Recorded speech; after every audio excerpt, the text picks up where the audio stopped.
Hey you, are you looking to invest but not really sure where to start?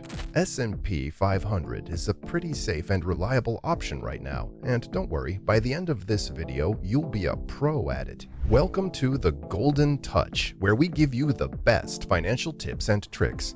Let's jump into the world of S&P 500. Okay, so the two major ways to invest in the S&P 500 are through purchasing individual stocks that are part of the index or S&P 500 mutual funds. But wait, what exactly is the S&P 500? It's an index of 500 significant market-dominating American corporations. Also closely watched and often used as a gauge of how the American stock market is doing overall. You cannot invest directly in an index since it's a measurement of the performance of the underlying stocks. But contrary to popular belief, the stocks that make up the index are not the 500 largest U.S. corporations, but they're undoubtedly some of the 500 most significant corporations. So these stocks account for about 80% of the value of the entire U.S. stock market. The market capitalization, or overall market value, is used by the S&P 500 to weigh the stocks. A company's impact on the index increases with size, so it means that the largest American corporations are tracked by the S&P 500 index. The S&P Index Committee chooses the company's stocks based on a variety of criteria, such as market capitalization, sector allocation, and liquidity. But what if you want to invest in S&P 500 stocks but lack the patience to sort through and evaluate 500 different companies? Fair point, right? To help you get exposure to all those equities, you might want to think about investing in an ETF. That's an exchange-traded fund, or S&P 500 index fund. In 1976, Vanguard created the first mutual fund in the United States for individual investors. Its goal was to resemble the S&P 500 index. 17 years later, an Amex subsidiary unveiled the first exchange-traded fund, enabling investors to start tracking the index. Today, almost every major brokerage and fund company offers a variety of S&P 500 funds. Investors can use cheap brokers, full-service brokers, or financial advisors to access these funds. The main growth drivers of the U.S. economy are mostly reflected in S&P 500 stocks. For instance, currently, Apple, Microsoft, Tesla, Amazon, and Exxon are among the top 100 S&P 500 index constituents based on weight. So how do you get started? You can invest in the S&P 500 by purchasing the stocks of the individual index firms, index funds, or exchange-traded products that closely resemble the index. First things first, you must open a brokerage account to buy either of those investments, so do that as the first step. Once you open a brokerage account to buy stocks or funds from the S&P 500, given that some investment accounts provide large tax advantages, it might be wise to think about the kind of account you wish to open. Then naturally, the next step is to fund your account. Your financial goals will determine the amount you should put into the market. Also, make investing decisions. Do you prefer to invest in a fund that reflects the majority of the S&P 500 index or in individual stocks that are part of the index? The best part about this is that your portfolio can quickly become more diversified, and there's little to no risk involved. To purchase, stick to the instructions on your brokerage account. Say if you had $200 to invest and a stock's share price is $100 per share, you could buy 2 shares of that stock because stocks are bought at the share price. Investment minimums may apply to funds, however they're often quite minimal. Expense ratios, or the fees charged based on your investment amount, are another feature of funds. If you're wondering what the cost of investing in the S&P 500 is, well, you can typically purchase in any dollar amount if your index fund has no minimum purchase requirement. But you must invest at least the minimum amount if your index fund offers one. You will be charged the expense ratio of the S&P 500 index fund you choose to invest in.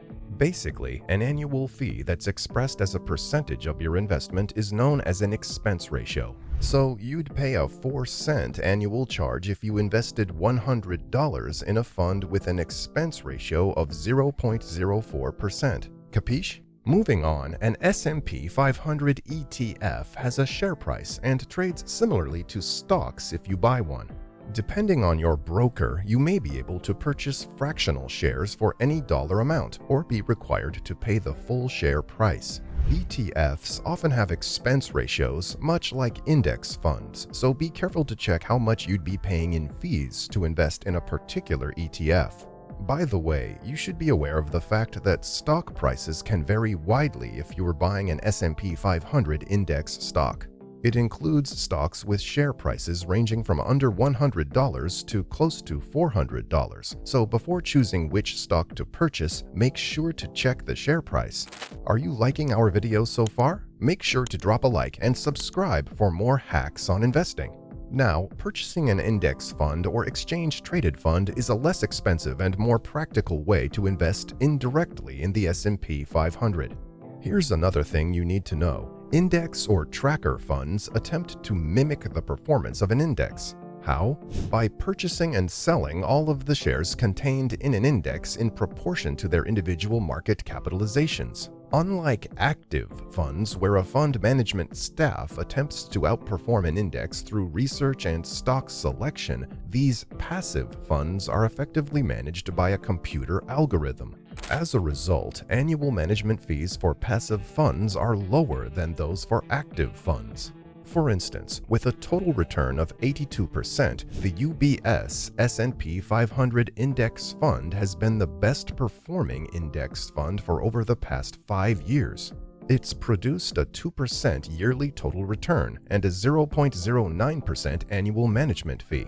Passively managed exchange-traded funds, like index funds, seek to match the performance of an index like the S&P 500.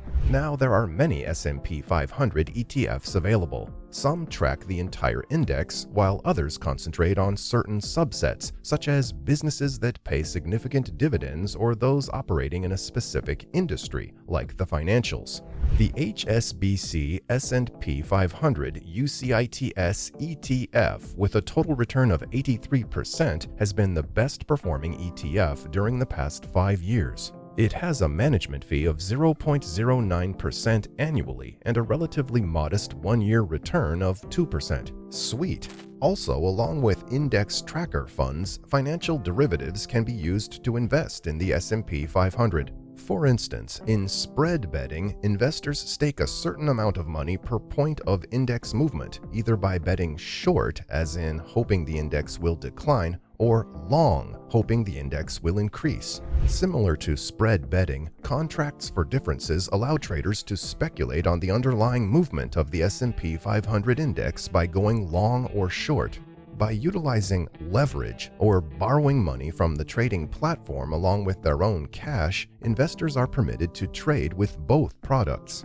This offers the chance to earn bigger earnings, but it also increases the risk of suffering higher losses if the index goes against you, which is why there are a few things you should think about before investing any money, regardless of your level of experience. Find a brokerage or investment company where you can buy shares of the mutual funds or ETFs of your choice if you don't already have an investment account.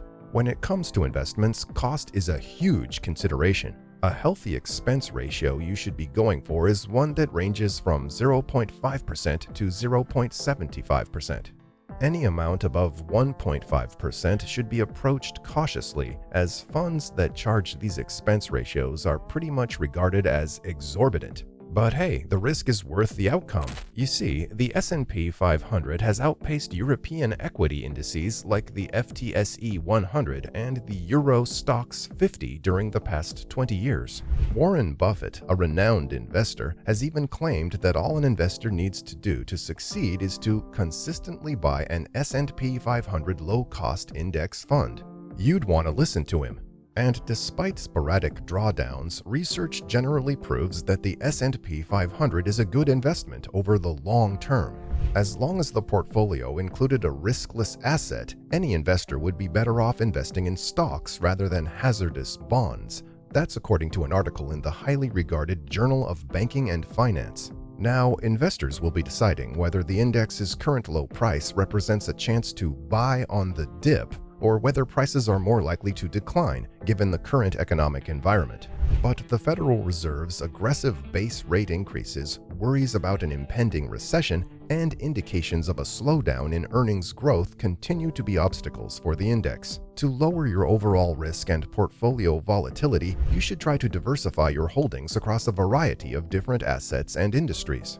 And to smooth out stock market cycles, investing in equities such as the S&P 500 index should also be considered a long-term endeavor lasting at least 5 years. It's worth the wait. Let us know in the comments below if you're considering investing in the S&P 500. Make sure to subscribe for more great financial tips and tricks. We'll see you in the next video.